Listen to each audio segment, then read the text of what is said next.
नमः, नमस्कारः, वंदे संस्कृत मातरम। व्यंजन संधि भाग 9 के अंतर्गत आज मैं डॉक्टर सुनीता थत्ते आपको पढ़ाने जा रही हूँ तुगागम संधि, जिसका सूत्र है छेच। देखने में यह सूत्र छोटा सा है और वस्तुतः इसका क्षेत्र भी बड़ा सीमित है, पर इस सूत्र से जो संधि के पद हम सिद्ध करते हैं उसमें इस सूत्र के अलावा पहले पढ़े हुए 3-4 सूत्रों का भी प्रयोग करना बहुत आवश्यक होता है। इसलिए इस संधि को ध्यान से सुने और वीडियो पर अंत तक बने रहें। अगर आपने अभी तक मेरे चैनल को सब्सक्राइब नहीं किया है तो कृपया इसे सब्सक्राइब करें। और एक बात मैं आपसे कहना चाहती हूँ कि मेरे बनाए हुए वीडियो, उनकी विषय वस्तु आपको अच्छी लग रही है या नहीं, या आपको समझ में आ रही है या नहीं, या आप और वीडियोस देखना चाहते हैं या नहीं, इस बात का पता मुझे केवल आपके लाइक्स और कमेंट्स से ही पता चलता है। इसलिए अगर आपको मेरे वीडियो पसंद आ रहे हैं तो कृपया उसे लाइक करें। अपने अन्य संस्कृत पढ़ने वाले छात्रों, मित्रों और संस्कृतानुरागी व्यक्तियों के साथ इसको शेयर करें और अपने कमेंट्स के द्वारा अपनी प्रतिक्रियाएं अवश्य दें। अब हम देखते हैं कि एनसीईआरटी की पुस्तक शेमुशी में छे च की परिभाषा क्या दी हुई है। तो देखिए यहाँ पर छे च की परिभाषा हम देख रहे हैं कि छे च संधि के अंतर्गत च का आगम, ऐसा लिखा हुआ है यहाँ पर कि च वर्ण का आगम हो जाता है।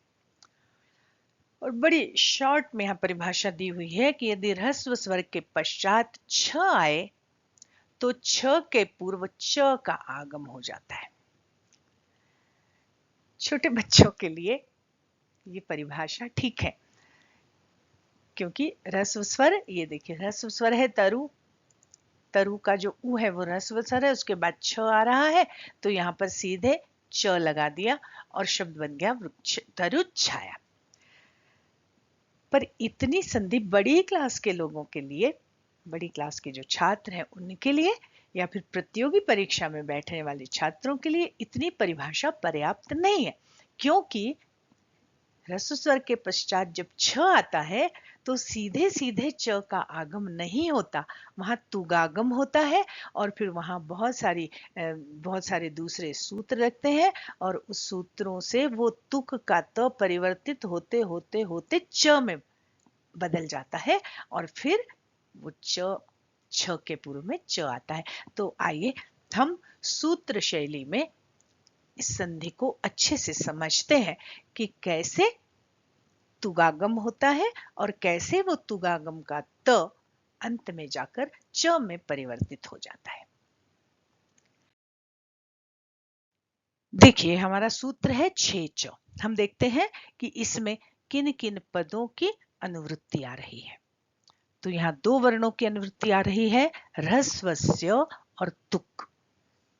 तो अन्वय करने पर हमारी परिभाषा बनेगी ह्रस्वस्य छे च तुक। अब हम इसके एक एक शब्द का अर्थ करते हैं। ह्रस्वस्य माने ह्रस्व स्वर का, छे च, छे सप्तमी लगी है, छे माने छ परे रहने पर, छकार परे रहने पर क्या हो जाता है, तुक। तुक का आगम हो जाता है, माने ह्रस्व स्वर के बाद तुक का आगम हो जाता है। अब इस तुक के इत संज्ञक जो सूत्र हैं उनसे क और उ का लोप हो जाएगा और बचेगा केवल त। तो अभी हमारी संधि कह रही है कि यदि किसी ह्रस्व स्वर के बाद यदि छ आता है, केवल छ, छकार की बात कर रहे हैं, किसी भी ह्रस्व स्वर के बाद यदि छकार आता है तो ह्रस्व स्वर के बाद त आ जाता है, त का आगम आ जाता है। और हमारे अभी हमने जो परिभाषा पढ़ी उस पुस्तक में, वहां वो कह रहे हैं कि च आ जाता है। तो अभी इस त को च में परिवर्तित करने के लिए कौन कौन से सूत्र लगेंगे, हम उन पर विचार करेंगे। यहाँ पर एक चीज और आपको ध्यान देने योग्य है कि ये जो च यहाँ पर शब्द लगा हुआ है, ये अव्यय च है। ये वो च नहीं है जिसका आगम होने वाला है। यह अव्यय च है। च इसलिए है, जैसे खरी च में च था, कि और खर प्रत्याहार का वर्ण परे रहने पर चर हो जाता है च।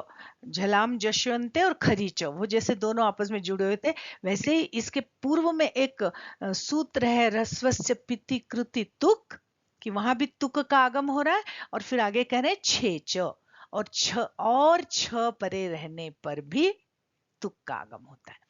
तो ये च जो है ये और शब्द है, ये और अव्यय है, ये वो च नहीं है जो छ के पूर्व होने वाला है। वो छ के पूर्व जो च है वो ये त है जो परिवर्तित होकर च में बदलेगा। तो आइए हम उदाहरण के माध्यम से इन बातों को अच्छी तरह समझते हैं। और आपने जो पूर्व में संधियां पढ़ी हैं, चाहे शुत्व संधि है, चाहे जश्त्व संधि है, चाहे चर्त्व संधि है, उनकी आपको पुनरावृत्ति करनी पड़ेगी, क्योंकि उसके सूत्र हमारे इस छह च सूत्र के बाद लगने वाले हैं। तो आइए हम एक उदाहरण से इस संधि को और अच्छी तरह से समझते हैं। देखिए हमारे सामने एक उदाहरण है स्व धन छाया। यहां पर क्या हो रहा है कि एक मिनट, यहां पर स्वस्य छाया ऐसा समास तोड़कर समास है, समस्त पद बन रहा है स्वस्य छाया इति स्वच्छाया। तो स्व और छाया ये दो दो शब्द जब आपस में मिलने जा रहे हैं तो वही स्थिति बन रही है कि देखिए ये जो स्व का अ है ये ह्रस्व स्वर है, और इसके बाद ये छकार आ रहा है छाया का, तो यहां पर ये तुक का आगम हो गया। स्व के अ और छाया के छ के बीच में एक तुगागम हो गया। किस सूत्र से? छे च सूत्र से। और मैंने आपको बताया कि इस तुगागम का के तुक को पूरा का पूरा नहीं लिखना है, क्योंकि क और उ इन दोनों वर्णों का लोप होना है, इत संज्ञक होके इनका लोप हो जाता है, तो शेष बचता है केवल त। तो ये हमारी स्थिति बनी स्वत धन छाया। अब हमें याद करना है पुरानी संधियां। हमने एक संधि पढ़ी थी झलाम जशोन्ते, कि अंतिम झलों को किसी भी पद के अंत में यदि कोई झल वर्ण है तो उसको जश हो जाता है। अब ये स्व अपने आप में एक पद है और उस पद के बाद में ये त आ रहा है जो झल है, तो ये झल क्या हो जाएगा? जश में बदल जाएगा, माने तृतीय वर्ण में बदल जाएगा। किस सूत्र से? झलाम जशोन्ते सूत्र से। ये द में बदल गया। अब इसके बाद आप याद कीजिए, आपने एक सूत्र और पढ़ा है शुत्व संधि का। शुत्व संधि कहती थी स्तोह शुना शु, माने सकार और तवर्ग जब शकार और चवर्ग के योग में आते हैं तो वो सकार और तवर्ग में, वो शकार और चवर्ग में बदल जाते हैं। तो देखिए ये तवर्ग का द था,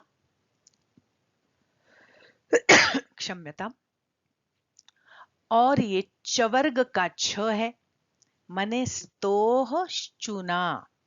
ये दोनों जो शर्तें थी पूरी हो गई कि स्तु का संपर्क किसके साथ हो रहा है? शु के साथ हो रहा है, माने तवर्ग का संपर्क चवर्ग के वर्ण के साथ हो रहा है, तो तवर्ग का ये वर्ण भी चवर्ग में बदल जाएगा। कैसे बदलेगा? यथा संख्य बदलेगा। तो ये स्वद जो है तीसरा वर्ण है, तो त थ द, तो यहां पर चवर्ग का तीसरा वर्ण हो गया च छ ज। और अब ये स्थिति बनी स्वज धन छाया। अब ये स्वज धन छाया स्थिति बनने के बाद अब एक सूत्र फिर से याद कीजिए, आपने चर्त्व संधि पढ़ी है और चर्त्व संधि का नियम है खरी च। खरी च नियम कहता है कि यदि झलों के बाद खर प्रत्याहार का कोई वर्ण आता है तो उस झल के स्थान पर चर हो जाता है। तो ये देखिए ये ज झल है, तृतीय वर्ण झल है, झल प्रथम द्वितीय तृतीय चतुर्थ झल होते, और खर प्रत्याहार में आता है वर्ग का प्रथम और द्वितीय वर्ण। तो ये छ जो है ये द्वितीय वर्ण है, तो झल के बाद खर आ रहा है, तो ये जो झल है वो चर में बदल जाएगा। चर में आते हैं वर्ग के प्रथम वर्ण, तो इसी का प्रथम वर्ण हो जाएगा, ज का प्रथम वर्ण होगा च, और ये बना स्वच्छ धन छाया। और जो मैंने आपको बोला कि छ के पहले च लग जाता है, तो ये अंत में जाके ये जो त था वो च में बदल गया और हमारा संधि करने के बाद पद बना स्वच्छाया। ये बात आपको अच्छी तरह से समझ में आ गई होगी, पर चलिए हम एक उदाहरण के माध्यम से फिर इसी बात को समझते हैं। ये छाया शब्द ही लेकर एक अपन दूसरा शब्द बनाते हैं। देखिए देखिए ये पद आए हमारे पास दोनों संधि के लिए, तरु धन छाया। यहां पर भी समास का प्रसंग है, तरो छाया इति तरुच्छाया। तो तरु से षष्ठी निकल गई, बचा तरु और छाया। और यहाँ पर देखिए छे च सूत्र की जो शर्त है यहाँ पर लग रही है कि तरु का ऊ ये ह्रस्व स्वर है, और इस ह्रस्व स्वर के बाद ये छ आ रहा है, तो छे च सूत्र लगा, और इस ह्रस्व स्वर के बाद तुक का आगम हुआ। अब इस तुक का भी मैंने आपको बताया कि हलंतम से क का लोप हो जाएगा, उपदेश जो नासिक से ऊ का लोप हो जाएगा। ये सूत्र आपको याद करने की जरूरत नहीं, आप इतना जानिए कि क और ऊ दोनों इत संज्ञक है, इनका लोप हो जाएगा, तो शेष बचेगा केवल त, और स्थिति बनेगी तरुत धन छाया। अब याद कीजिए जश्त्व संधि का नियम कहता है कि यदि झलाम जशोन्ते, यदि पद के अंत में कोई झल है तो वो जश में बदल जाता है, आगे क्या है उससे कोई मतलब नहीं होता। तो यहां पर ये तरुत अपने आप में पूरा पद है, तो इस त की जगह पर जश हो जाएगा। जश माने तृतीय वर्ण, तो त थ द, और झलाम जशंते से हमारी स्थिति बनेगी तरुद धन छाया। अब जैसे ही ये तरुद धन छाया, क्योंकि झलाम जशंते सूत्र पूर्व में आता है, फिर चुत्व संधि का सूत्र जो है बाद में आता है, तो चुत्व संधि यहाँ पर काम करेगी। चुत्व संधि को याद कीजिए, स्तोहो शुना शु। देखिए आई बटन पर मैं सारी संधियां लगा दे रही हूँ, पुरानी भी, खरी च भी, झलाम जशवंते भी, और स्तोशुनाशु भी। अगर आपने नहीं देखी है तो आई बटन पर जाकर या डिस्क्रिप्शन बॉक्स में जाकर आप उन संधियों को भी डिटेल में पढ़ सकते हैं। तो देखिए यहाँ पर आया तरुद धन छाया। अब ये द है, ये तवर्ग का वर्ण है, और ये जो छ है ये चवर्ग का वर्ण है।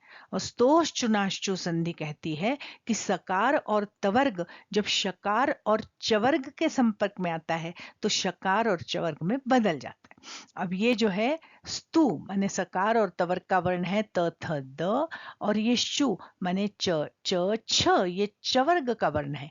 इन दोनों का आपस में संपर्क हुआ तो ये जो है तवर्ग जो है वो चवर्ग में बदल जाएगा। कैसे बदलेगा? यथासंख्य। तो ये तीसरा वर्ण है त थ द, तो चवर्ग का भी तीसरा वर्ण हो जाएगा च छ ज, और हमारा पद बनेगा तरुज।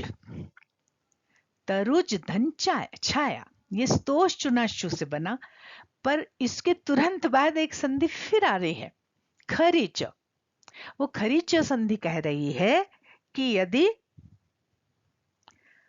झलों के बाद खर प्रत्याहार का कोई वर्ण आए, वो भी आई बटन पर लगी है खरीच संधि, आप देख सकते हैं कि खर प्रत्याहार का कोई वर्ण अगर झल के बाद आता है तो ये खर प्रत्याहार का वर्ण चर में बदल जाता है।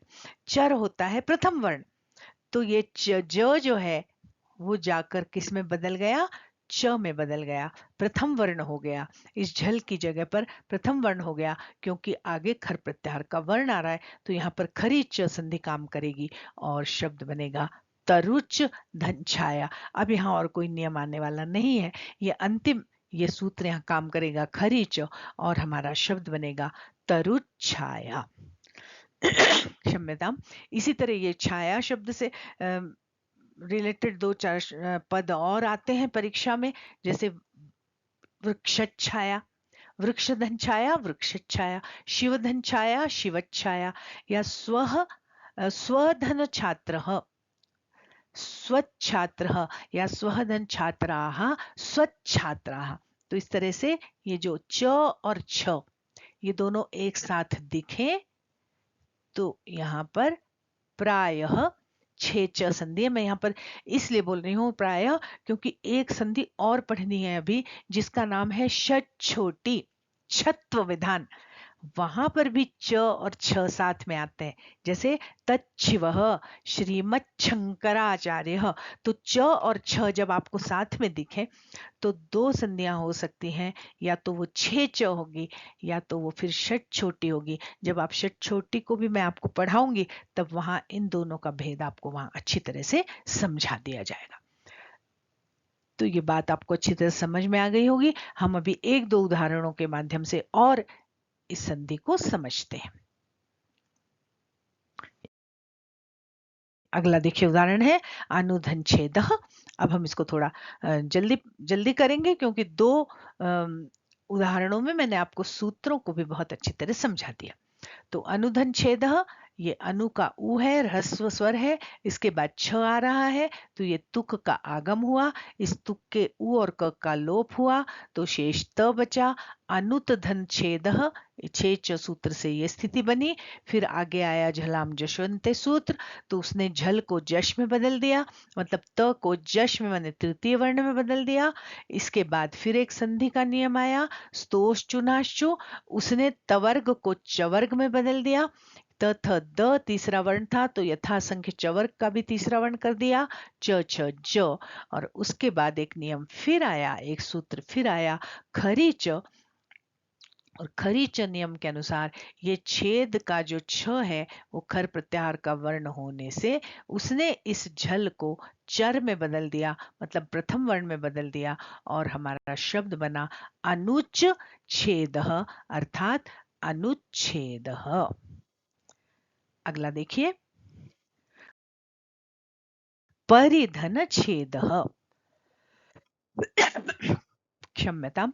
आशा है आपको यह बात अच्छी तरह से समझ में आ रही होगी कि ह्रस्व स्वर के बाद छ आए तो वहां पर दोनों के बीच में एक च आ जाता है, पर पहले आता है त, फिर त बदलता है द में, फिर द बदलता है ज में, फिर ज बदलता है च में, और अंतिम रूप उस त का बनता है च, और हमारा शब्द बनेगा अनुच्छेद वृक्षच्छाया। वैसे ये देखिए परिच्छेद, परित धनछेद, छे चे से तुगागम हुआ, त शेष बचा।